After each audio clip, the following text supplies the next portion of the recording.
10वीं खंडिका क्रियाध्यान 8वां ब्राह्मण।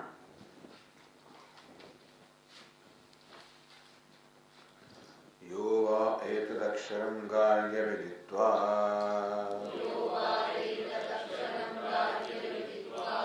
अस्मिन् लोके जुहोति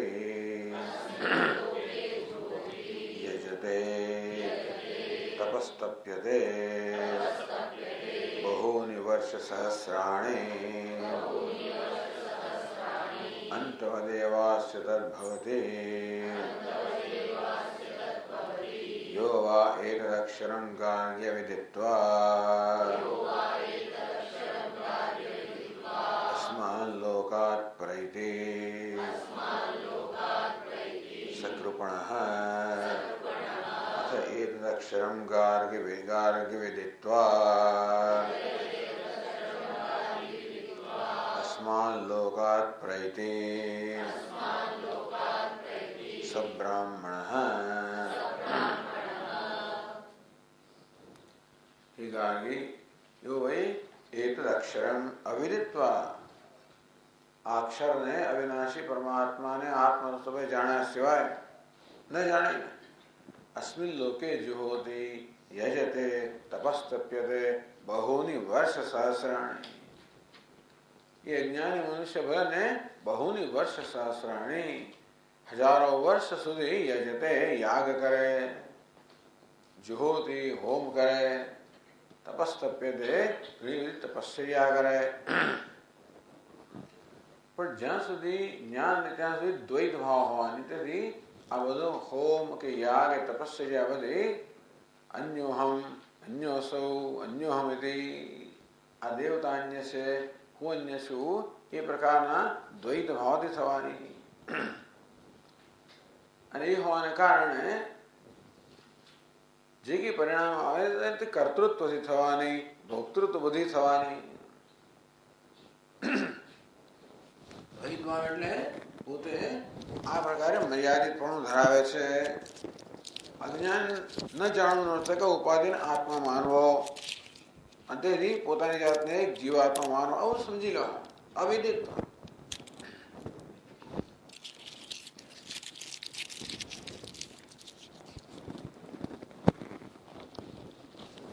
કહે છે કે પોતાને કરતા ભોગતા માનીને ઈશ્વરને દેવતાઓને પોતાના કરતા ભિન્ન માનીને જે કંઈ હોમ યાગ તપશ્ચર્યા કે જે કંઈ થાય છે એ બધું મર્યાદિત ફળ આપનારું છે. એ કર્તૃત્વ ભોક્તૃત્વ જન્માવનારું છે. એ કર્મ પણ મર્યાદિત કર્મ હોય, કારણ કોઈ પણ કર્મ હોય એનું કર્મ મર્યાદિત જ રહેવાનું છે. કર્મ મર્યાદિત દેશમાં કાળમાં થયેલું છે, એ બધી મર્યાદિત સામગ્રી થયેલું છે, પણ ગમે તેવું કર્મ હોય તો પણ એનું ફળ મર્યાદિત જ રહેવાનું. એટલે એ અંતવદેવ શ્રદ્ધવતી. એનો અર્થ એ નથી કે જ્ઞાની મનુષ્ય આ બધા ધાર્મિક કર્મો કરે, હોમ કરે, યાગ કરે, એનું ફળ ના મળે. એનું ફળ જરૂર મળે. તે તદ ભુક્ત્વા સ્વર્ગલોકમ વિશાલમ તો ક્ષીણે પુણ્યે મર્ત્યલોકમ વિશંતિ. એટલે જરૂર એને કર્મફળ મળે, પણ એ પુણ્ય ગમે તેટલું મહાન હોય તો પણ છેવટે ક્યારેક તો ક્ષીણ થઈ જવાનું છે. અંતવત ભવતી. અંતવત્તુ ફલમ તેષામ તદ્ભવત્યલ્પમેધસામ દેવાન દેવયજો યાન્તિ મદ્ભક્તા યાન્તિ મામપી.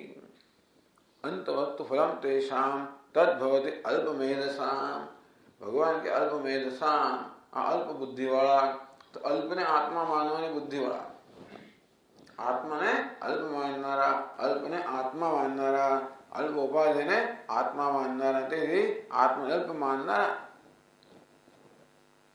જે દેવતાનું યજન કરે તે પણ ભલે શ્રદ્ધાપૂર્વક કરે છતાં પણ અંતવત્તુ ફલમ તેષામ. કોઈ પણ કર્મનું ફળ તો હંમેશા અંતવત હોય, મર્યાદિત હોય, નશ્વર જ હોય. કર્મ સ્વયં નશ્વર છે, માટે કર્મફળ પણ નશ્વર જ હોવાનું. એટલે એ તો સ્થિતિ સારી વસ્તુ છે. તો જ્ઞાની મનુષ્ય માટે જ કર્મફળ નશ્વર છે, અને જ્ઞાની મનુષ્ય નથી એવું કેવું. અહમ સર્વયજ્ઞાનાં ભોક્તા ચ પ્રભુરેવ ચ ન તુ મામ વિજાનાતિ તત્વેનાતશ્ચવંતિ તે. ભગવાન કે અહમ સર્વયજ્ઞાનાં ભોક્તા ચ પ્રભુરેવ ચ. બધા યજ્ઞનો હું ભોક્તા છું, હું પ્રભુ છું, કર્મ કરનાર યજમાન પણ હું છું, અને એનું કર્મને જે આહુતિ આપે ભોગનાર દેવતા પણ હું છું. જે લોકો આ તત્વ જાણતા નથી તે લોકો મોક્ષ રૂપી ફળથી વંચિત રહ્યા. તત્વે અતશ્ચવંતિ. અર્થાત એ લોકોનું પતન થાય છે, ભ્રષ્ટ થાય છે. એટલે કે આ કર્મ દ્વારા જે ફળ મળવું જોઈતું હતું એ ફળથી વંચિત રહી જાય છે. બસ એનો હેતુ એ જ છે. અને જે જ્ઞાની પુરુષ હોય છે એ તો કર્મ કરે છે, કર્મ કરતો નથી. અંતેથી એનું કોઈ ફળનો પ્રશ્ન જ નથી. કારણ કે જેને અનંત આત્માને પ્રાપ્ત કર્યો છે એને કોઈ ફળની આવશ્યકતા પણ નથી. એટલે કે જે આ અક્ષર અવિનાશી પરમાત્માને આત્મ સ્વરૂપે જાણે એથી વિદાય લે છે એ સાચા અર્થમાં બ્રાહ્મણ છે, બ્રહ્મજ્ઞાની છે, પૂર્ણ છે. આ વાક્યનો અર્થ એવો કર્યો કિંચ યેન પ્રભુણા મદ જ્ઞાને સર્વ કર્મ અંતવદસ્તુ ઇતિ નિયમ કૃતઃ. જે ભગવાને આ નિયમ કર્યો છે કે મારું જ્ઞાન ન હોય તો સર્વ કર્મ ફળ છે એ અંતવત હો, ક્ષીણ થનારું હો, નશ્વર હો. તસ્ય પ્રભો સત્વે ન સંભાવના યુક્તા. એ પરમાત્મા છે કે નહીં એ પ્રકારની અસંભાવના, એ પરમાત્મા ન હોવાનો કોઈ સવાલ જ નથી. એટલે એ પરમાત્મા નથી એવો પ્રશ્ન ઉપસ્થિત થતો જ નથી. એટલે અહીં 380માં શ્લોકમાં કહ્યું વર્ષ પૂગાન બહુનેનમ અજ્ઞાત્વા યદિ કુર્વતે યાગહોમ તપો મુખ્યમ કર્મ તત ક્ષીયતે ક્ષણાત. અનેન बहुन एनम अज्ञात्वा बहुन वर्ष पूगान अज्ञात्वा यदि कुर्वते अज्ञात्वा आत्मा न जाने में भले अनेक वर्ष સુધી આ બધા કર્મ કરે યાગ હો તો वो मुख्यम कर्म कुर्वते યાગ જેમાં હોમ તપ જે મુખ્ય છે એ પ્રકારના અનેક બધા કર્મ કરે તત્ક્ષીયતે ક્ષણાત એ બધું ક્ષણમાં જ ક્ષીણ થઈ જાય છે ક્ષણમાં તો ના કહેવાય પરંતુ અનંત કાળની તુલનામાં ગમે એટલો દીર્ઘકાળ પણ ક્ષણિક જ કહેવાય દ્રષ્ટિએ કહેવામાં આવ્યું કે ક્ષણાત ક્ષીયતે ઈનમ અક્ષરમ પ્રશાસિતારમ અજાનતા बहुकालम कृतापि आगादय પરમાત્માને જાણ્યા વગર ટૂંકમાં આ બધું કર્મ કરવાની પાછળ જે મુખ્ય પ્રયોજન છે કે જીવનનું કલ્યાણ થવું જોઈએ કૃતકૃત્યતા પ્રાપ્ત થવી જોઈએ મોક્ષ પ્રાપ્ત એ થતું નથી અને તેથી જે લોકો એમ માનતા હોય ખાસ કરીને કે કર્મથી જ એમને મોક્ષ પ્રાપ્ત થશે કર્મ અમને જે ઈચ્છીએ છે એ સર્વ કર્મ પ્રાપ્ત કરાવી આપશે એ લોકોને ખાસ કહેવામાં આવ્યું કે ક્ષણભરની અંદર જ આ કર્મ ફળ ક્ષીણ થઈ જતું હોય છે એટલે એ તો સાદો સીધો નિયમ જ છે કે કાર્ય અને કારણ બંને સમાન હોવા જોઈએ તો કર્મ કારણ છે એ મર્યાદિત હોય તો કર્મફળ કાર્ય છે મર્યાદિત હોવાનું એવો મોટો નિયમ ભગવાન બનાવે તો બરાબર છે પરંતુ જ્યાં સુધી મનુષ્ય અજ્ઞાની ત્યાં સુધી આ પ્રકારની અલ્પતામાં જ એનું જીવન પસાર થતું હોય છે અને તેથી અલ્પતામાંથી મુક્ત થવાની એની મુખ્ય ઈચ્છા છે એ ક્યારે પણ પૂરી થતી નથી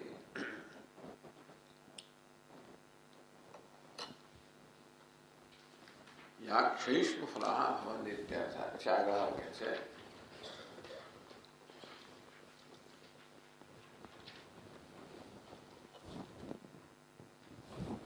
કહેવામાં આવ્યું યુવાયક્ષરંગાગી અવિદિત્વા અસ્માન લોકાત પ્રયતિ સકૃપણ આ પરમાત્માને આત્મ સ્વરૂપે જાણ્યા વગર જે આ દેહમાંથી વિદાય લે છે એ કૃપણ છે તો કૃપણ એટલે શું તો પછીના શ્લોકમાં એ વાક્યનો અર્થ સમજાય છે 234 पाना पर 381 श्लोक कहे टीकाकार एतत् अज्ञानमेव च कृपणत्वस्य शोच्यता प्रयोजकस्य लक्षणम् इति तो कृपण अर्थ होता है कंजूस એટલે કે જે પોતાની પાસે ધન છે એ ધનનો લાભ પણ જેને મળતો નથી એનું નામ જ કૃપણ નથી એવું નથી છે ઘણું છતાં પણ કૃપણતાને કારણે એને એનો કોઈ પ્રકારનો લાભ મળતો નથી શ્રીમદ ભાગવતના એકાદશ સ્કંદની અંદર તો વિસ્તારથી કહેવામાં આવ્યું ભિક્ષુ ગીતામાં ભિક્ષુ બ્રાહ્મણ જયારે ગૃહસ્થ હતો ત્યારે ઘણો વેપાર ધંધો કરતો હતો ખૂબ પૈસા કમાય પરંતુ જરાય ખર્ચે નહીં કોઈ ધર્મમાં વગર તો ના જ ખર્ચે પણ પોતાના માટે પણ ના ખર્ચે આ પૈસાનો લોભ અને કૃપણતા એટલી જ તીવ્ર હતી કે બસ એના પૈસા બસ બચાવ્યા જ કરે ત્યાં કહેવામાં આવ્યું કે કારણ કે ધનનો જે વાસ્તવિક ઉપયોગ છે શેના માટે ધર્મ માટે ક્યાં તો ધર્મ માટેનો અર્થ કામ માટે ઉપયોગ કરવાનો પોતાના માટે પણ ના કરાય અને તેથી જે પોતાનું દૈનિક કર્તવ્ય એ પણ ના બજાવે તો દરેક ગૃહસ્થનું કર્તવ્ય છે કે એને પંચમહાયજ્ઞનું અનુષ્ઠાન કરવું જોઈએ દેવતાઓ પિતૃઓ ઋષિઓ બીજા મનુષ્યો પછી પશુ પક્ષીઓ આ બધાને તૃપ્ત કરવા જોઈએ અને ભાગ આપવો જોઈએ કારણ કે આ બધાને ઉપનિષદને કહેવામાં આવ્યું કે આ પ્રકારે મનુષ્ય જ્યારે બીજા બધાને ભાગ આપે ત્યારે એ બધાનું રક્ષણ કરે. જેવી રીતે દેહ મારું રક્ષણ કરતું હોય તો હું દેહનું રક્ષણ કરું. તથા મનુષ્ય પોતાના અવિપંચ મહાયજ્ઞ દ્વારા આ બધા ચેતન જીવનું રક્ષણ કરતો હોય છે. અને એ બધા પણ રક્ષણ કરતા હોય એનો મતલબ એ કે તો આ પ્રકારે મનુષ્ય વ્યષ્ટિ અને સમષ્ટિ વચ્ચે એક સંવાદિતા હોય. આપણો સંબંધ એ પ્રકારનો હોય કે પરોપકારનો સંબંધ હોય, કર્તવ્યનો સંબંધ હોય તો આપોઆપ જ તમે જે સમર્પણ કરો એ પ્રકાર તમને પ્રાપ્ત થાય. પણ આ બ્રાહ્મણ આવું નહોતો કરતો.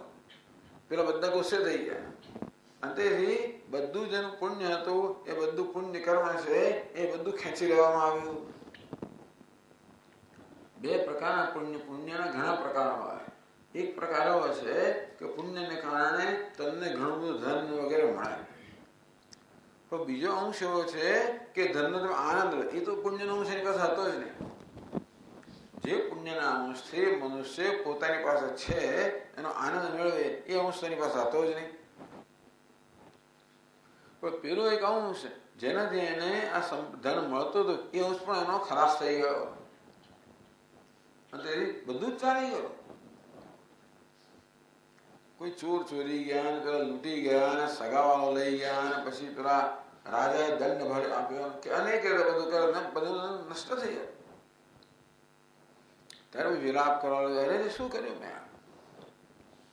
મેં આ ધનનો ઉપયોગ ધર્મ માટે પણ ના કર્યો અને પોતાના માટે પણ ના કર્યો. અનંત કૃપણ પોતાની પાસે જે સંપત્તિ છે એનો લાભ જેને મળતો નથી. તેવી રીતે મનુષ્ય પાસે જે સંપત્તિ છે પોતે પૂર્ણ છે, સચ્ચિદાનંદ છે, છતાં પણ એનો લાભ એને મળતો નથી. એ કહે છે આત્મહનો જના. આ પ્રકારે ઈશાવાસ્ય ઉપનિષદમાં આત્મહનો જના આત્માની ઈજા કરનારા, આત્માનો ઘાત કરનારા. તેથી શોચ્યા આ કેવા છે? આ લોકો શોચ્યા શોક કરવા યોગ્ય છે. આમ દરેક અજ્ઞાની મનુષ્ય કૃપણ થયો. પરમાત્મા જે વાસ્તવમાં પૂર્ણ છે, આનંદ સ્વરૂપ છે, એનો લાભ મળતો નથી. અજ્ઞાની મનુષ્ય સતત આ દુનિયાના વિષયોમાંથી આનંદ પ્રાપ્ત કરવા માટે બિચારો મથામણ કરતો હોય છે. તેથી સતત પોતાના આત્માનો તિરસ્કાર કરતો હોય છે. એમ કરવાને કારણે સતત અંદર સંઘર્ષથી પીડાતો હોય છે અને માટે હંમેશાનું મન શોકથી વ્યાપ્ત હોય છે. માટે એ શોચ્ય છે, એ દયાને પાત્ર છે. તો શોચ્યતા પ્રયોજક એ કઈ વસ્તુ છે જે મનુષ્યને શોચ્ય શોક કરવા યોગ્ય બનાવે છે, દયાને પાત્ર બનાવે છે? તો કહે છે કે અજ્ઞાનમ. કૃપણતા એટલે શું? શોચ્યતા પ્રયોજક એ કૃપણતા. એવી એ વસ્તુ જે મનુષ્યને દયનીય બનાવે છે, દયાને પાત્ર બનાવે. તો જે વસ્તુ આપણને દયાને પાત્ર બનાવે છે એને કહેવાય કૃપણતા. અને એ કૃપણતા જ અજ્ઞાનમેવ લક્ષણ. સમજવું કે આનું લક્ષણ શું છે? અજ્ઞાન લક્ષણ છે. અજ્ઞાન મનુષ્યને કૃપણ બનાવે છે. એ કૃપણતાને શોક યોગ્ય કે દયનીય બનાવે છે, દયાને પાત્ર બનાવે છે. એ પછીના શ્લોકમાં કહે છે અને નૈવ શરીરેણ ન જ્ઞાત્વા યો મૃતિમ વ્રજેત સશોચ્ય સર્વભૂતાનાં કૌલેયઃ કૃમિયજ્ઞથા.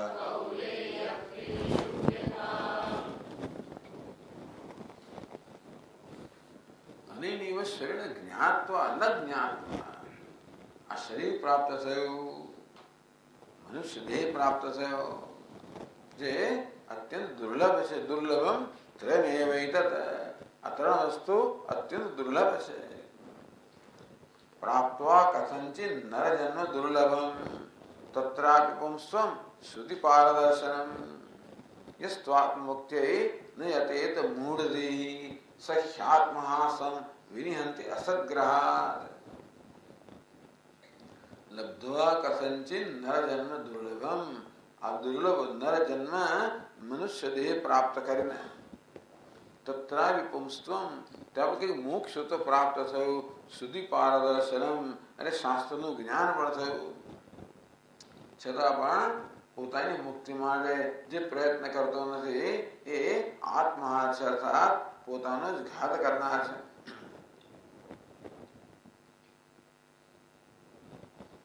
એટલે એવું નથી કે મનુષ્યને જ્ઞાન પ્રાપ્ત થાય તો જીવન સફળ છે જ. તેથી એ છે અવેદિત અથ સત્યમસ્તિ. એ એટલે કે આ મનુષ્ય દેહ પ્રાપ્ત થયો અવેદિત અને જો જ્ઞાન પ્રાપ્ત થયું તો જીવનનું સાર્થક સવાલ નથી. મહતી વિનષ્ટિ. પણ અહીંયા હોવા છતાં આ મનુષ્ય દેહ પ્રાપ્ત થયા છતાં જ્ઞાન ન મેળવે તો મહતી વિનષ્ટિ, મહાન વિનાશ છે. એ દ્રષ્ટિએ એને શોધ છે કહેવામાં આવે. ન જ્ઞાત્વાયો મૃત્યુ વ્રજે. આત્માને ન જાણીને જે મૃત્યુને પ્રાપ્ત થાય છે. શોચ્ય સર્વભૂતાના. એ બધા પ્રાણીઓ માટે શોચ્ય છે, શોક યોગ્ય છે, દયનીય છે, દયાનું પાત્ર છે. બધાની દયા કરે, બધાની દયા ખાય. કેવી રીતે દૃષ્ટાંત આપે? કૌલેય ક્રિમિ યોગ્ય થા. જે રીતે કોઈ કૂતરું હોય, બિચારા એના દેહમાં કીડા પડી ગયા હોય કે બધા દયા ખાય ને.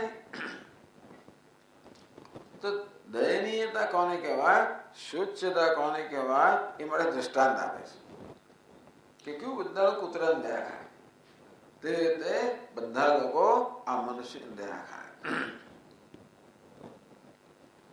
આ રીતે કૃપણતાની વ્યાખ્યા કરી. બ્રાહ્મણની વ્યાખ્યા કરે પછી કહ્યું એતદક્ષરમ ગાર્ગી વિદિત્વા અસ્માન લોકાત પ્રયતિ સ બ્રાહ્મણ. હે ગાર્ગી, આ અક્ષરને અવિનાશી પરમાત્માને આત્મરૂપે જાણીને જે અહીંથી વિદાય રહે છે એ બ્રાહ્મણ છે. એતદ વિજ્ઞાનાચ અમૃતો ભવતી ઇત્યાહ. क्या અક્ષરનું પરમાત્માનું જ્ઞાન પ્રાપ્ત કરીને મનુષ્ય અમર બની જાય છે.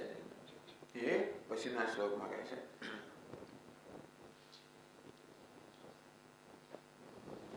વિજ્ઞાયાક્ષરમેતદ્યઃ ભજેતસ્માत् શરીરતઃ કૃતકૃત્યશ્ચ લોકેऽસ્મિन् બ્રાહ્મણો બ્રહ્મવિત્તમઃ.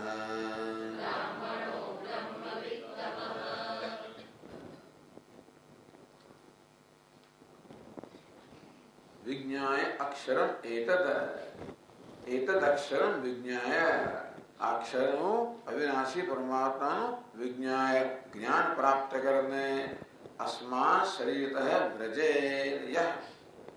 જે પછી આ શરીરમાંથી વિદાય રહે.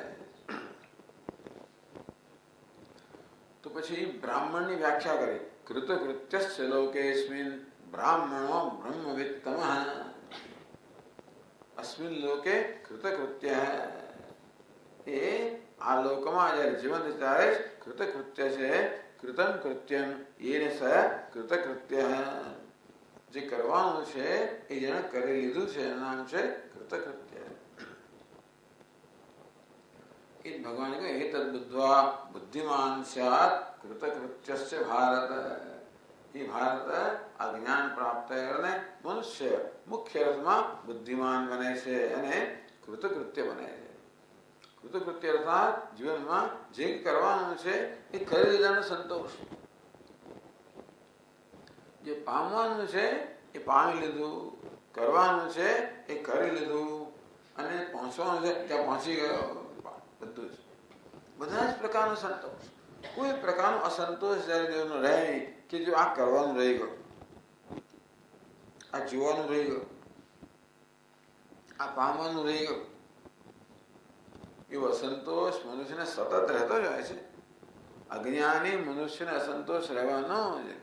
કારણ કે જ્ઞાનનો અર્થ એ છે વિપરીત જ્ઞાન, અધ્યાસ, ઉપાધિમાં અહમ બુદ્ધિ, પોતાને ઉપાધિ જેવો સમજવો, પોતાને જીવ સમજવો, તેથી અલ્પ સમજવો. તો અલ્પતાની લાગણી ક્યારે આપણને સંતોષ પામવા દે નહીં. એવી ક્ષણ આપણો સંતોષ હોય જ્યારે કોઈ કારણસર આ અલ્પતાની લાગણી તે ક્ષણ દૃશ્ય થઈ જાય. કંઈક આપણી ઈચ્છા પૂરી થાય, કંઈક આપણું ધાર્યું થાય, અને એમાં આપણે જરા નશામાં આવી જઈએ. એ નશાને કારણે પેલું ભૂલાઈ જાય. તે વખતે આપણને સંતોષની લાગણી જન્મે, પછી નશો ઉતરી જાય. આમ દરેક જે વિષયો કે ભૌતિક જે આનંદ મળતા હોય છે, પોતાના સિવાય અન્યત્ર જે આનંદ પ્રાપ્ત થતો હોય એ નશા જેવો જ હોય. નશો આવે એટલે પછી ઉતરવાનો જ છે. ક્યારે જયારે વધારે લીધો તો થોડી વધારે વાર પછી ઉતરે, ઓછું હોય તો ઓછી વાર પછી ઉતરે. ક્યારેક સુખની માત્રા ઘણી વધારે હોય તો થોડો વધારે વાર નશો રહે, સુખની માત્રા ઓછી હોય તો ઓછી વાર નશો રહે. પછી નશો આવ્યો છે એ ઉતારવાનો તો છે જ. અને એ નશાની અસર એવી છે ને કે નશાથી ઉપર ચડે, હાઈ કહેવાય, પછી એકદમ લો આવી જાય. એ પ્રકારના સુખ પછી માણસ બિચારો વધારે ડિપ્રેસ થઈ જાય. એને બીજી જરૂર પડે, બીજો નશો કરવાની જરૂર પડે. પણ એ નશાના અભાવમાં તો માણસને સતત પોતાના વિશે અસંતોષ રહ્યા જ કરતો હોય છે. આ કરવાનું રહી ગયું, પેલું જોવાનું રહી ગયું, પેલું વાંચવાનું રહી ગયું, પેલું મેળવવાનું રહી ગયું, વગેરે વગેરે, પેલું ભોગવવાનું રહી ગયું. જો મને લાંબી જીવી જિંદગી મળી હોય તો શું કર, આખું યાદી રહ્યા. એ બધું કર્યા પછી એને કહે હવે કે તો બીજી યાદી આપે. એની યાદી પૂરી થાય તો નવી યાદી ઉત્પન્ન થઈ જ જવાની છે. કારણ કે એ યાદી પૂરી કરવાથી એ યાદી જે છે તો માત્ર આભાસ જ છે. અંદરનો અસંતોષ આ બધી યાદી જન્માવે છે. આ જોઈએ છે, પેલું જોઈએ છે. તેથી ક્યારેય મનુષ્યને સંતોષ ના જન્મે. એટલે કે કૃતકૃત્ય બહુ જ મોટી વસ્તુ છે. જ્યારે માણસને પોતાનાથી જ સંતોષ જન્મે. આત્મનેવ આત્મા તુષ્ટ. જ્યારે મનુષ્ય પોતાનાથી જ પોતાના વડે જ સંતુષ્ટ હોય, અર્થાત સંતોષ માટે જેને પોતાના સિવાય કશાની જરૂર નથી. એકલો પૂરતો જ શેના માટે? આનંદ માટે. તો વિચાર કરો, આપણે એકલા જ પૂરતા હોઈએ અને એકલામાંય પણ હું છું એટલું જ પૂરતું હોય. આપણે એકલા ઘણા પૂરતા હોઈએ પણ ક્યારે હું આવો સ્વસ્થ હોઉં, હું આવો હોઉં, પેલો હોઉં, ધનવાન, ટૂંકમાં આવા અનેક પ્રકારના વિશેષ ઉમેર્યા પછી એ વિશેષતામાં જ આપણે સંતોષ મેળવતા હોઈએ છીએ. પણ કોઈ પ્રકારની વિશેષતા વગર જ. કારણ કે જે કોઈ વિશેષતા છે એ ક્યારેક જતી રહેવાની છે. આ વિશેષતાઓ બધી આગંતુક હોવાના કારણે હંમેશા અમારી સાથે રહેવાની નથી. એટલે મારા વિશેનો સંતોષ પણ જો મારી કોઈ વિશેષતામાં જે આવતો હોય તો એ પાછો ટકાઉ ના હોય. અને પછી એ વિશેષતાનો સંતોષ એટલે કોઈ બીજાની મોટી વિશેષતા એટલે વળી પાછો એ સંતોષ જતો રહે. નિર્વિશેષ સંતોષ, હું છું બસ એનો સંતોષ. એ કોઈ છીનવી ના રહે. આ છું પણ ક્યારે છીનવાય નહીં. હું છું બસ આટલું જ. જો માણસને સંતોષ મળે આટલું જ પૂરતું હોય તો પછી એનો સંતોષ કેવો છે? સ્થાયી છે, ટકાઉ છે, સ્વાભાવિક છે. એ કોઈ છીનવી ના લે. તો એને બ્રાહ્મણ કહેવાય, એને કૃતકૃત્ય કહેવામાં આવે. મુખ્ય અર્થમાં કૃતકૃત્ય એ છે જેને હવા માત્રથી સંતોષ. અને જ્યારે પોતાના હવા માત્રે સંતોષ હોય ત્યારે બધી વસ્તુનો હવા માત્રે સંતોષ હોય, બધાને સંતોષ થાય. હા છે, કેવું સરસ છે. ગમે તેવું હોય ને કે છે પણ તો ખરું જ ને એમાં. જે છે પણ જ પૂરતો સંતોષ આપે પોતાનામાં અને બીજાનામાં. એ પછી રૂપ રંગ તો જોઈએ જ નહીં ને. રૂપ રંગ ગમે તેવા હોય પછી છે પણ તો ખરું જ ને. છે પણ જે માણસને માટે આ છે પણ એ જ સુંદરતા છે. અને બધી સુંદરતા જ દેખાય, કારણ કે હોવું એ જ સુંદરતા છે. આપણે તો રૂપ રંગને સુંદર ગણતા હોઈએ છીએ, પણ જે છે એને છોવાપણાને સુંદરતા ગણે. એની માટે એ સુંદરતા બધા રૂપ રંગ દ્વારા પ્રગટ થતી હોય છે. તેથી કૃતકૃત્ય બધી જ રીતે એને પોતાના સંતોષ, અન્ય સર્વથી સંતોષ, માત્ર સંતોષ, કારણ કે એ આત્માનું સ્વરૂપ છે. કૃતકૃત્યસ્ય લોકેસ્મિન બ્રાહ્મણ બ્રહ્મવિત્તમઃ.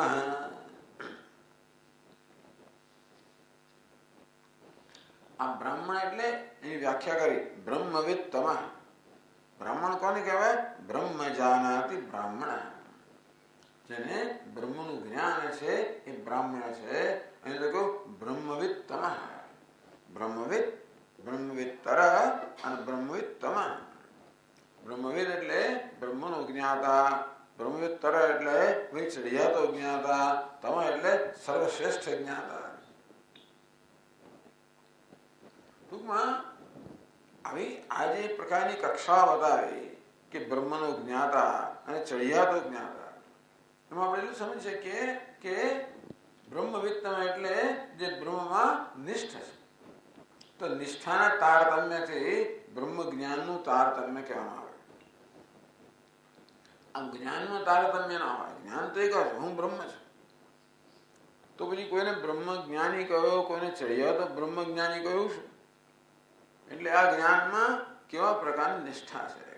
બ્રહ્મવિત્તમ સર્વશ્રેષ્ઠ બ્રહ્મવિદ એટલે જે જ્ઞાનમાં નિષ્ઠ છે, જેને માટે સહજ છે, જેને માટે ભગવાને સ્થિત પ્રજ્ઞ શબ્દનો પ્રયોગ કર્યો.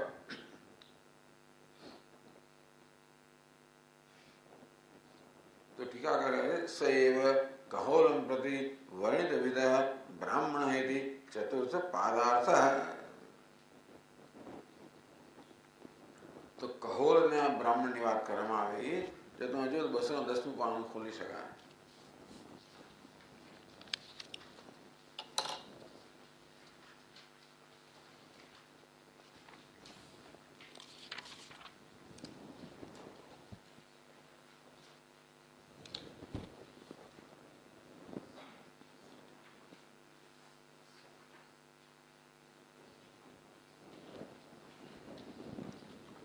છે કે 210મા પાના પર છેલ્લા ફલમ તદ્વદ બ્રાહ્મણો બ્રહ્મબોધ દૃક.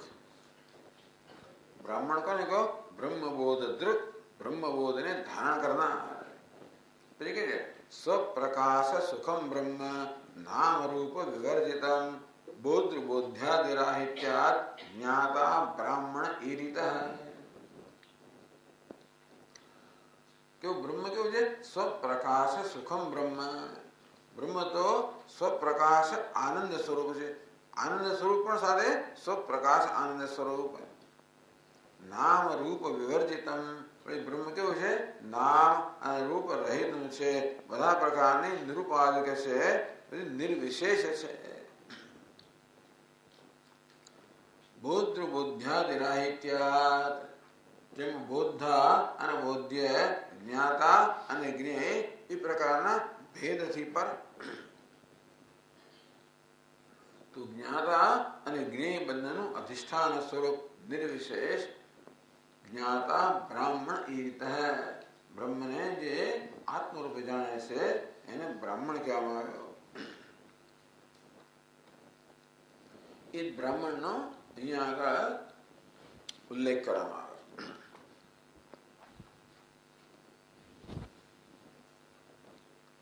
એટલે પછી 234 પાના પર કહ્યું સૈવ છે કહોલમ પ્રતિ વર્ણિત વિદ બ્રાહ્મણ ઇતિ ચતુર્થ પાદાર્થ. તો જે રીતે બ્રાહ્મણનું વર્ણન કરવામાં કહોલ સમક્ષ એ જ બ્રાહ્મણ છે. એને અહીંયા વળી પાસે ટૂંકમાં બૃહદારણ્યક ઉપનિષદમાં કહોલ બ્રાહ્મણમાં બ્રાહ્મણ શબ્દનો પ્રયોગ થયો. વળી ગાર્ગી બ્રાહ્મણમાં પણ આ અથવા અક્ષર બ્રાહ્મણ કહેવામાં પણ ફરી બ્રાહ્મણ શબ્દનો પ્રયોગ થયો. એટલે આપણે યાદ દેવડાવે છે એ જ બ્રાહ્મણ છે જેનો નિર્દેશ પહેલા થયો હતો ત્યારે જેને બ્રાહ્મણ કહેલો એ જ આ બ્રાહ્મણ છે, બીજો નથી. એમ આગળ પ્રશ્ન કરે છે નનુ અક્ષરસ્ય વિજ્ઞાન સાધનજાતમપી મુનિના કુત ન ઉક્તમ. કહોલને જ્યારે બ્રાહ્મણત્વનો ઉપદેશ કરેલો ત્યારે તો એ બ્રાહ્મણત્વ કેમ પ્રાપ્ત કરવું એના સાધનનો ઉપયોગ કરેલો. પાંડિત્યમ નિર્વિદ્ય બાલ્યેન તિષ્ઠાસેત. બાલ્યમ ચ પાંડિત્યમ નિર્વિદ્ય અથ મુનિ. અમૌનમ ચ મૌનમ નિર્વિદ્ય અથ બ્રાહ્મણ. એટલે પહેલા પાંડિત્ય, પછી બાલ્ય અને પછી મૌન. આ પ્રકારે સાધન કહેવામાં આવે. નનુ અક્ષરસ્ય વિજ્ઞાન સાધન જાતમપી. અક્ષર અર્થાત અવિનાશી પરમાત્માને જાણવા માટેનું જે સાધન કહેવામાં આવ્યું શ્રવણ, મનન, નિધિધ્યાસન. મુનિના કુતઃ ઉક્તમ. અહીં જયારે યાજ્ઞવલ્ક્ય ઋષિએ આ બ્રાહ્મણત્વનો ઉપદેશ કર્યો ત્યારે એના સાધનનો શ્રવણ, મનન કેવો ઉપદેશ ન કર્યો? પાંડિત્યમ, બાલ્યમ, મૌનમ એનો કેવો ઉપદેશ ન કર્યો? इति आशंका द्विधा समाधत्ते. तो આ શંકાનો બે રીતે ઉત્તર આપે છે. કેમ મુનિએ ઋષિએ કેમ સાધનનો ઉપદેશ ન કર્યો એ બે રીતે સમજાવે છે. તો વિજ્ઞાનોપાય દ્વાભ્યામ બે શ્લોકોમાં સમજાવે છે, બે રીતે સમજાવે છે. પહેલા શ્લોકમાં એક રીત છે, બીજા શ્લોકમાં બીજી રીત છે. પછીના શ્લોકમાં કહે છે વિજ્ઞાનોપાય એતસ્ય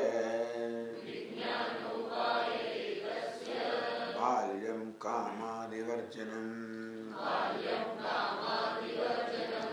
પાંડિત્યમ શ્રવણમ ધ્યાનમ મૌનમ મનનમીરિતમ કહોલમ પ્રતિમત્વેત્થમ પુનરત્ર ચોક્તવાન.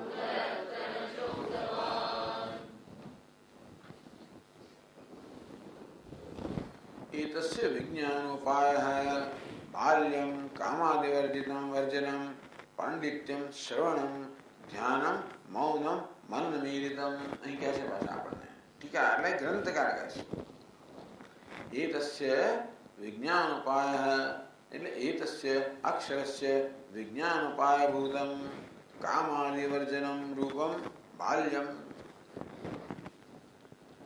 આ ગ્રંથકારે ક્રમને થોડો બદલી નાખ્યો છે. એ બાલ્ય, પાંડિત્ય, મૌન એવો ક્રમ એમણે કર્યો. તો ત્યાં ઉદાહરણની અંદર શંકરાચાર્યજીના કહેવા પ્રમાણે પણ પાંડિત્યમ, બાલ્યમ, મૌન. પાંડિત્યનો અર્થ કરવામાં આવ્યો શ્રવણ, બાલ્યનો અર્થ કરવામાં આવ્યો ત્યાં બાલ એટલે બળપૂર્વક રહેવું. આમ શ્રવણ થવાને કારણે જે જ્ઞાન થવાથી મનુષ્યને એક બળ પ્રાપ્ત થાય, જેને કારણે ફરી એ કામ, ક્રોધ અથવા તો એ અનાત્મ બુદ્ધિને અભિભૂત ન થાય. એ પ્રકારનું બળ પ્રાપ્ત કરવું એને મનન કહેવામાં આવ્યું. અને પછી મૌન એટલે નિધિધ્યાસન. અહીં બાલ્યમ એટલે બાલસ્ય ભાવ બાલ્યમ, બાળકપણું, નિર્દોષતા એટલે કે રાગ દ્વેષ રાહિત્ય એ પ્રકારનો બાલ્યનો કરવામાં આવે. તો રાગ દ્વેષ રાહિત્ય તો શ્રવણ માટે પણ જોઈએ. તેથી બાલ્યને પહેલું કહેવામાં આવ્યું. એ હોય તો શ્રવણ શક્ય છે એટલે બાલ્યમ, પછી પાંડિત્યમ કહેવામાં આવ્યું. એટલે પછી પાઠ્યક્રમના બદલે અર્થક્રમને વધારે મહત્વ આપ્યું. ભલે શાસ્ત્રમાં ઉપનિષદમાં પાઠ્યક્રમ આ પ્રકારનો હોય પણ અર્થક્રમથી એમણે બાલ્યમ, પાંડિત્યમ, મૌનમ આ પ્રકારે અર્થ લીધો. એટલે કે કામ આદિ વર્જનમ બાલ્યમ, કામ આદિ કામ ક્રોધ વગેરે વર્જનમ, આ કામ ક્રોધ રાહિત્ય છે એને બાલ્યમ એટલે બાળકનો ભાવ કહેવામાં આવ્યો.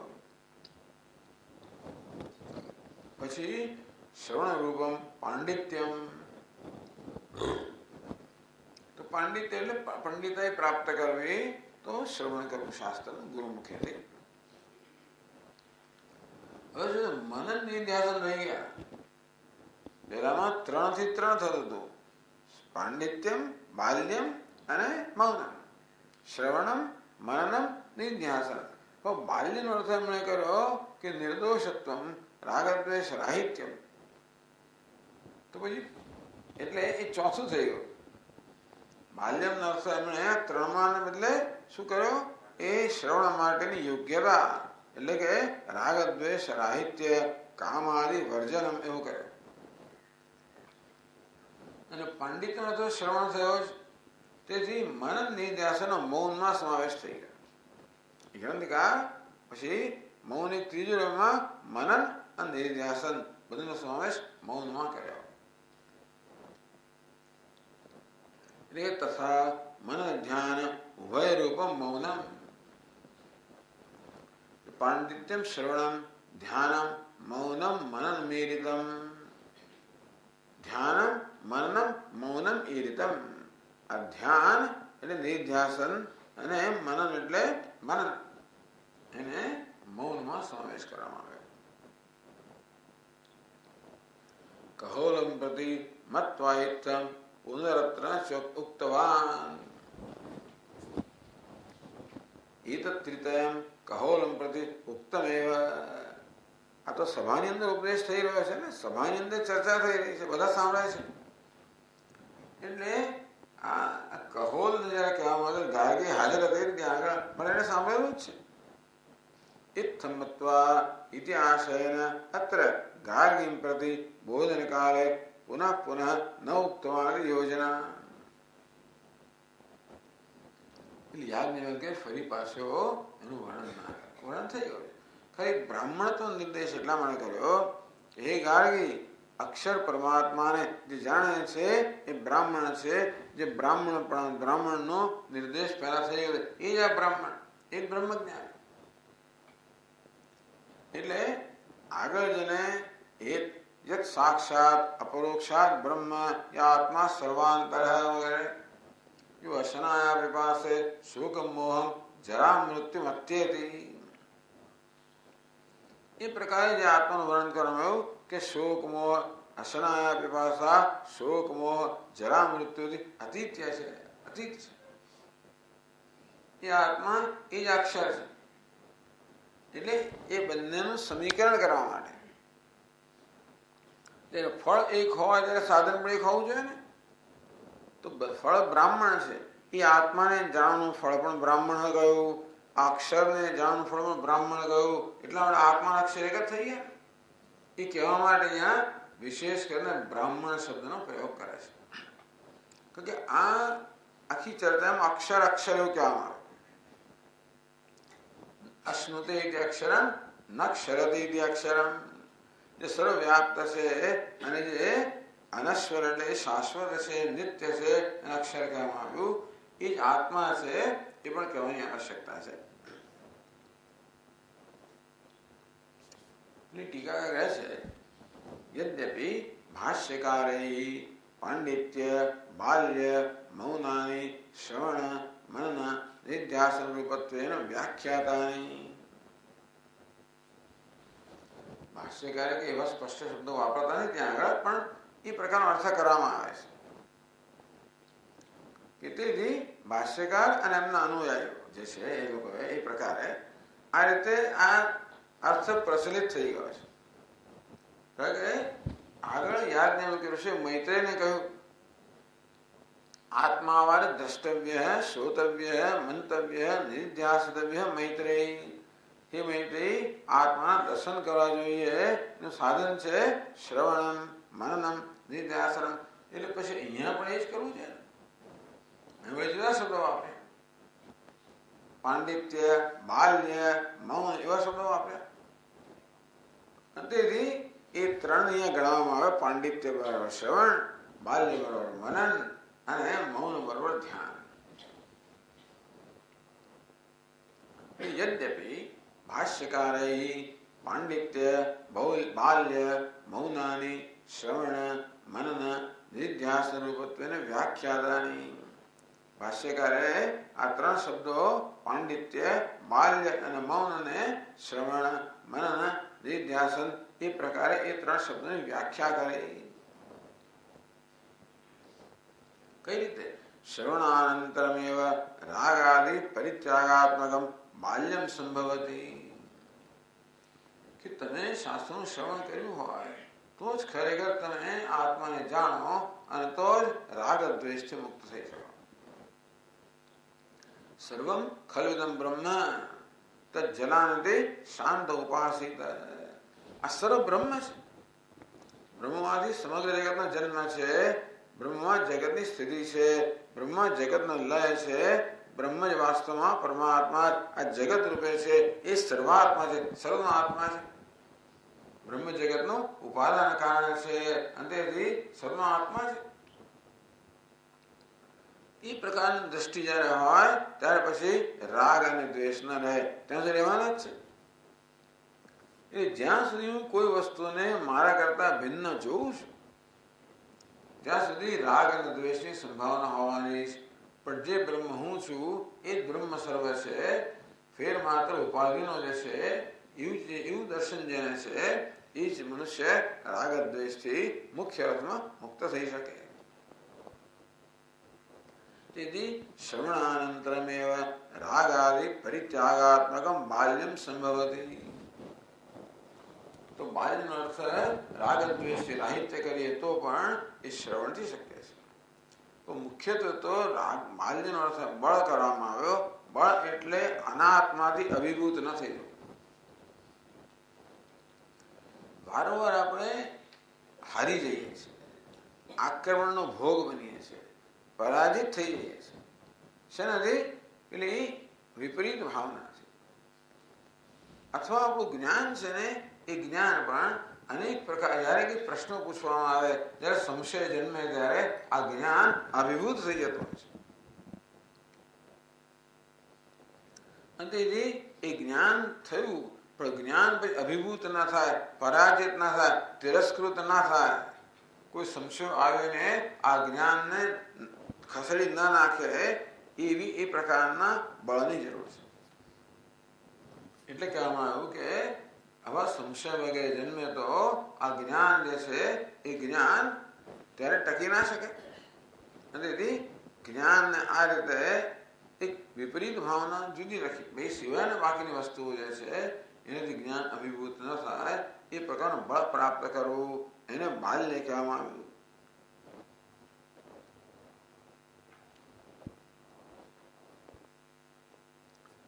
પણ ગ્રંથ કૃતા તો, પરંતુ આ ગ્રંથના જે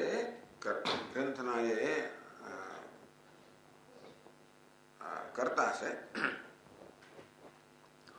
તો ઉત્કટ વિવિધિશાયામાં બાલ્યમ સંભવતી.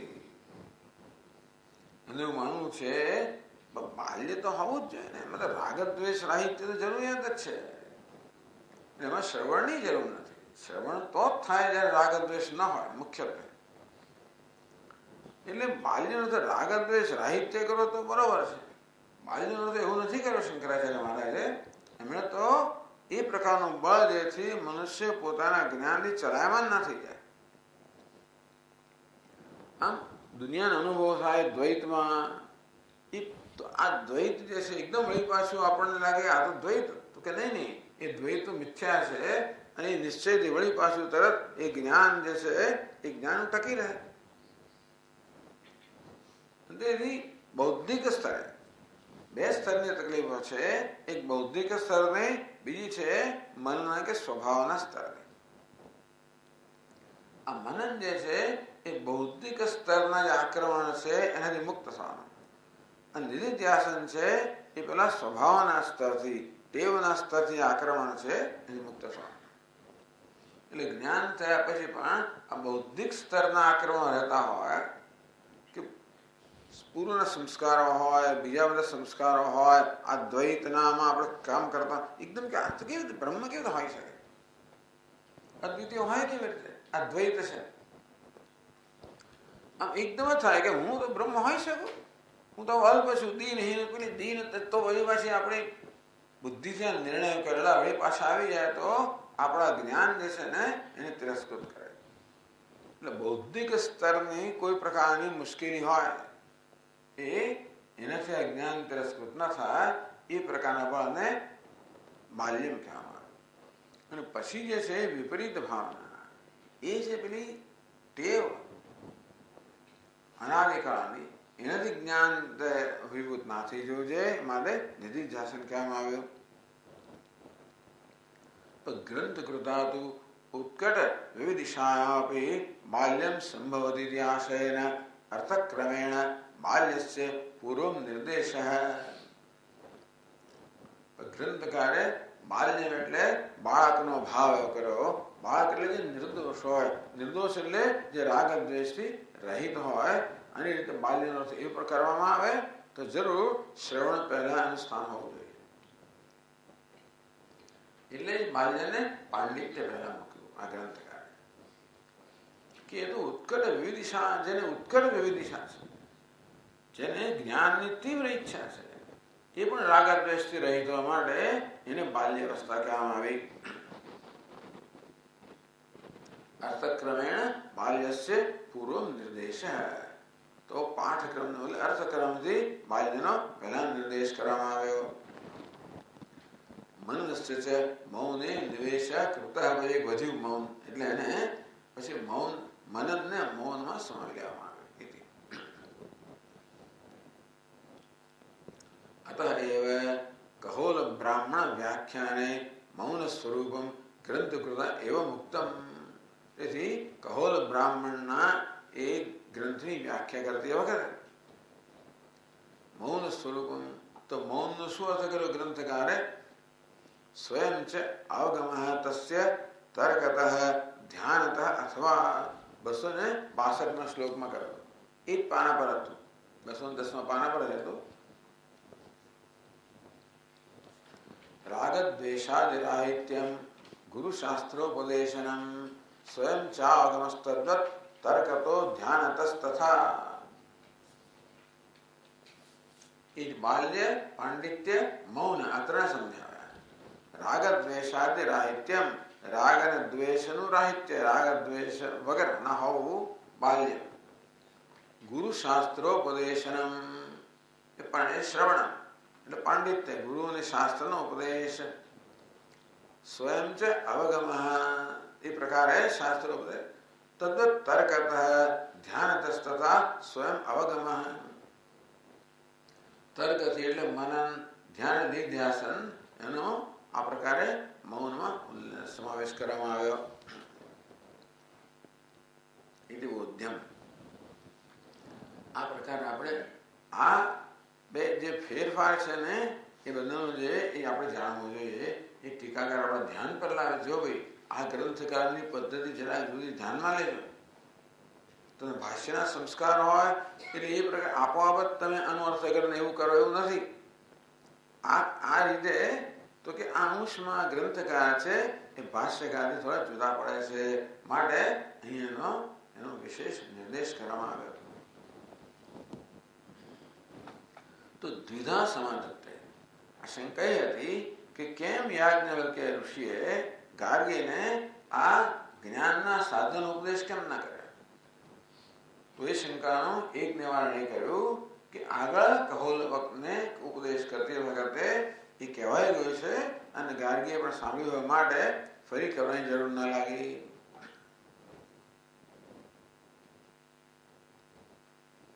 બીજી રીતે પણ શંકાનો ઉત્તર આપે છે. શંકાયામ દ્વિતીયમ સમાધાનમ વદન. એ શંકાનું બીજું સમાધાન પણ કહે છે વૃદ્ધ કુમારી વર વાક્ય ન્યાય ને વૃદ્ધ કુમારી વર વાક્ય ન્યાય વૃદ્ધ કુમાર વરદાન વૃદ્ધ કુમારી એ વૃદ્ધા છે કુમારી છે અને એને વરદાન આપવામાં આવ્યું એ વરદાનનો કેવો બુદ્ધિ પર ઉપયોગ એને કર્યો એ ન્યાય છે વૃદ્ધ કુમારી વર ન્યાય ન્યાય એટલે આવા બધા નિયમો એટલે આ પ્રકારના જે પ્રસંગો બની ગયા અથવા આવી જાતના એટલે જેમાંથી કંઈક બોધ આપણને પ્રાપ્ત થાય यहाँ भी साधन जातम उक्त प्रायम અહીં પણ સાધન કહી દીધું એમ સમજી લેવાનું આમ તો એટલે કે એક વસ્તુ કહેવાથી બીજી વસ્તુ આવી જાય અંદર એટલે એને વિશેષ નિર્દેશ કરવાની જરૂર નથી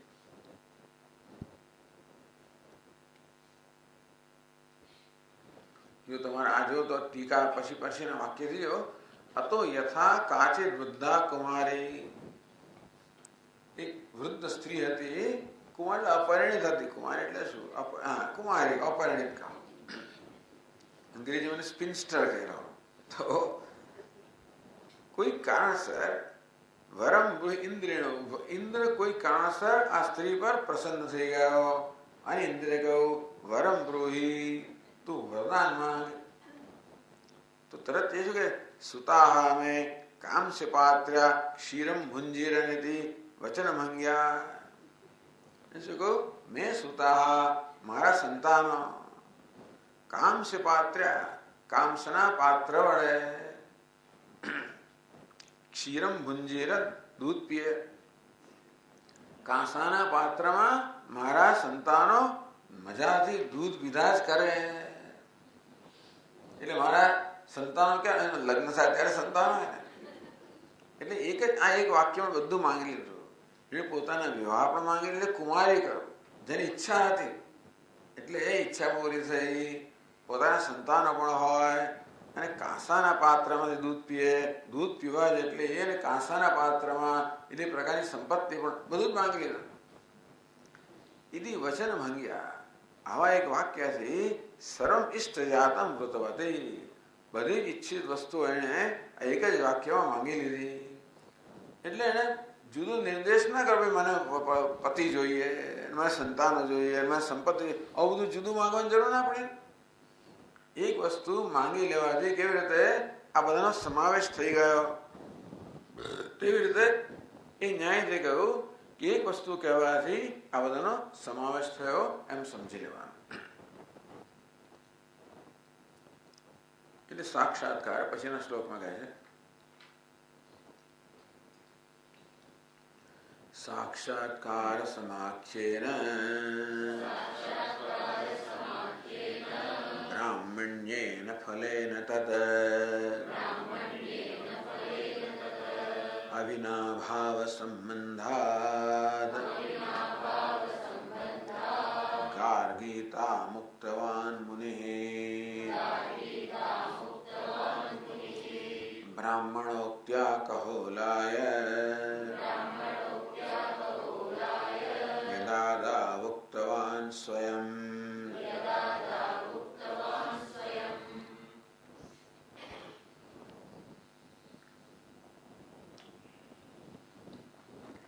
साक्षात्कार समाख्येन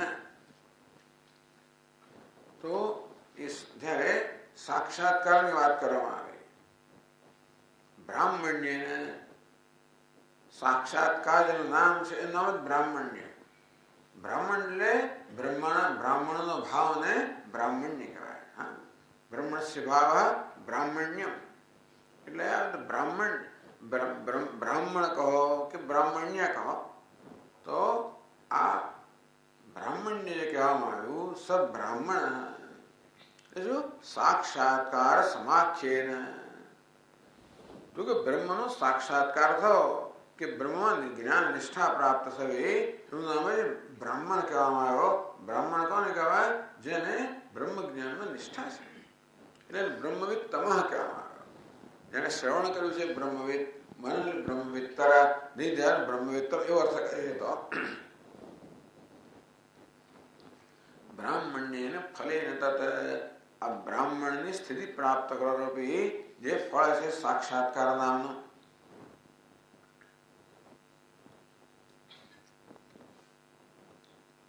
અવિનાભાવ સંબંધાત ગાર્ગિમતા મુક્તવાન મુનિ. અવિનાભાવ સંબંધાત, અવિનાભાવ એટલે એક વસ્તુ બીજા વગર ના હોઈ શકે અને અવિનાભાવ કરે. જેવી રીતે પેલી સ્ત્રીએ જયારે માંગ્યું કે મને સંતાન હોય તો એ સંતાન હોવું એ પતિ સાથે અવિનાભાવ ધરાવે છે. પતિ વગર તો એ જમાનાની વાત છે, તો પતિ વગર સંતાન ના હોય શકે. અને એ સંતાનની માંગણી કરે, ફળ થયું. સંતાનની માંગણી ફળ થયું તો એનું સાધન શું છે? લગ્ન, પતિ. એ મંગાઈ જ ગયું.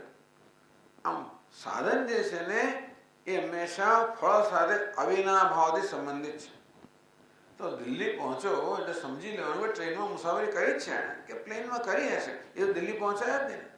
એટલે હું દિલ્હી ગયો એવું લાંબુ કાંદે કે મેં ફલાણી ટ્રેન લીધી આ દિવસે ગયો. દિલ્હી ગયો એટલે સમજી લેવાનું કે આ સાધન લઈને ગયો. એની સ્થિતિ પર નક્કી કરે કે એ ટ્રેનમાં ગયો કે પ્લેનમાં, એની સ્થિતિ પરથી આપણે નક્કી કરે લે કેવી રીતે ગયો હશે. પછી સમજી લેવાનું. પછી બધું લાંબુ વર્ણન કરવાની જરૂર નથી. બધી વસ્તુ લાંબી કહેવાની હોતી નથી, અંદર સમાઈ જ જાય. પછી એમ કે કાંસાના પાત્રમાં દૂધ પાણી અને દૂધ પીએ. તેથી એટલે એની સંપત્તિ પણ આવી જ ગઈ. તો કાંસાનું પાત્ર આવે ક્યાં? તો માટીનું પાત્ર હોય, દૂધ હોય ને પાણી હોય. પણ કાંસાનું પાત્ર છે, દૂધ છે, એનો થઈ થયો કે જે આવશ્યક અર્થ છે કે એ આવશ્યક સંપત્તિ પણ આવી જ ગઈ. એટલે જ્યારે ફળ હોય ત્યારે સાધન આવી જ જાય. એને અવિનાભાવ સંબંધ કહેવાય કે સાધન વગર ફળ ના હોઈ શકે. સાધન વગર સાધ્ય ના હોય, કર્મ વગર કર્મફળ ના હોય. એટલે ટૂંકમાં એટલે કહ્યું કે અવિનાભાવ સંબંધાત. એ ફળ કયું છે? બ્રાહ્મણ એ ફળ છે. બ્રાહ્મણ્ય કહો કે બ્રાહ્મણની અવસ્થાને બ્રાહ્મણ્ય કહો, જ્ઞાન નિષ્ઠા કહો, સાક્ષાત્કાર કહો, એ ફળ છે.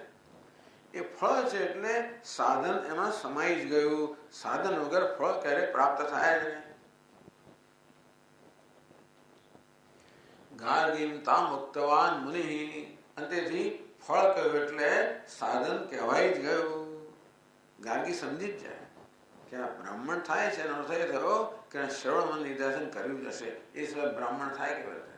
અંતેથી એ ફળ કહેવા દ્વારા ગાર્ગીને સાધન પણ કહી દેવામાં આવ્યું. એટલે ટૂંકમાં હવે ઉલ્લેખ ભલે કર્યો ના માટે પણ કહેવાય ગયો. જેમ પેલી સ્ત્રીએ ઉલ્લેખ ના કર્યો કે મારે લગ્ન કરવા છે મારા, પણ કહેવાય ગયો. તેવી અહીંયા પણ સાધનનો ઉલ્લેખ ન કર્યો છતાં પણ એ કહેવાય ગયો. તો કે છે અહીંયા ટીકાકાર બ્રાહ્મણો હિ બ્રહ્મવિદ ઉક્ત હૈ. આ બ્રાહ્મણ છે એ બ્રહ્મજ્ઞાની.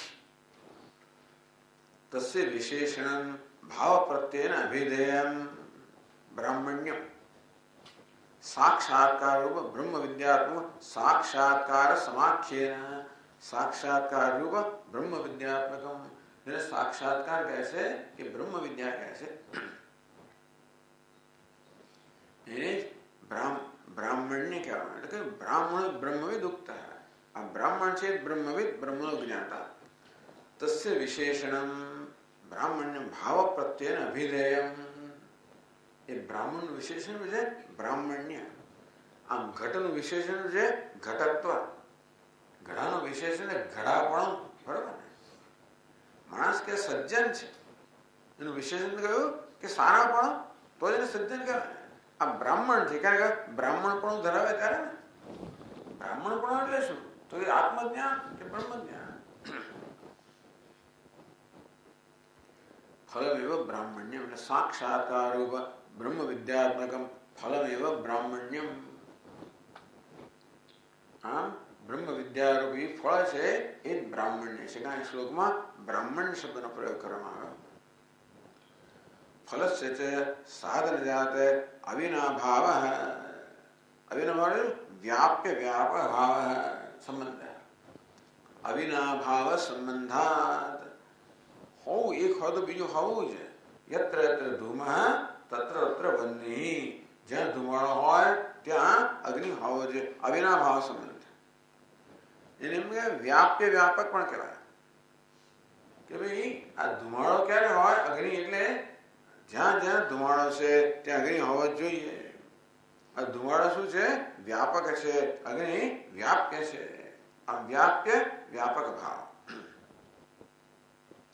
કાર્ય કારણ ભાવ કહો, સાધન સાધ્ય ભાવ કહો, અવિના ભાવ. પેલું એક વગર બીજું ના હોઈ શકે એને અવિના ભાવ કહે. સંબંધો વર્તતે એવ, એટલે કે ફળ જ્યારે કહ્યું ત્યારે સાધન સાથે સંબંધ હોવાને કારણે સાધન પણ કહી દીધું.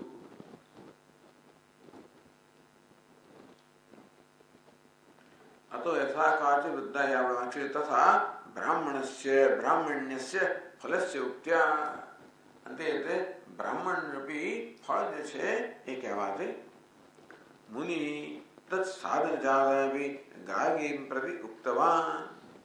તેથી મુનિએ ગાર્ગી પ્રત્યે એ સાધન શ્રવણ મન નિધ્યાસન છે એ પણ કહી દીધું એવું સમજી લેવાનું.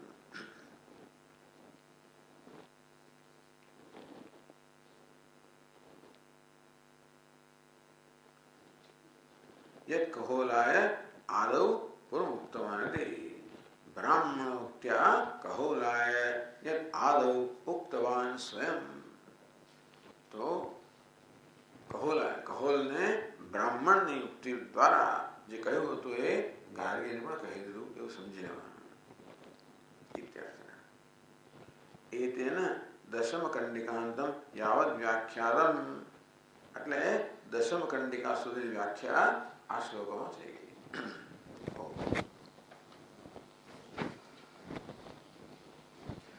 ઓમ પૂર્ણમદ પૂર્ણમિદં પૂર્ણાત પૂર્ણમુદચ્યતે પૂર્ણસ્ય પૂર્ણમાદાય પૂર્ણમેવાવશિષ્યતે. ઓમ શાંતિ શાંતિ શાંતિ.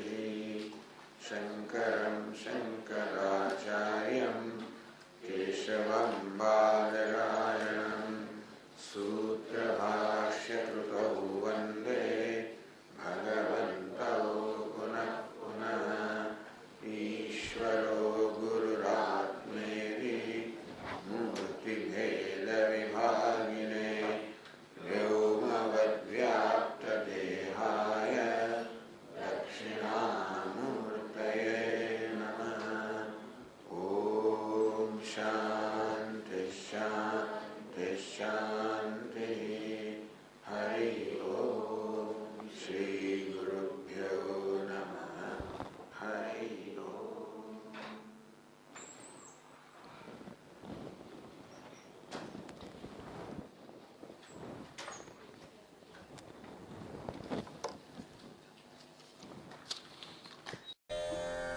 Mm-hmm.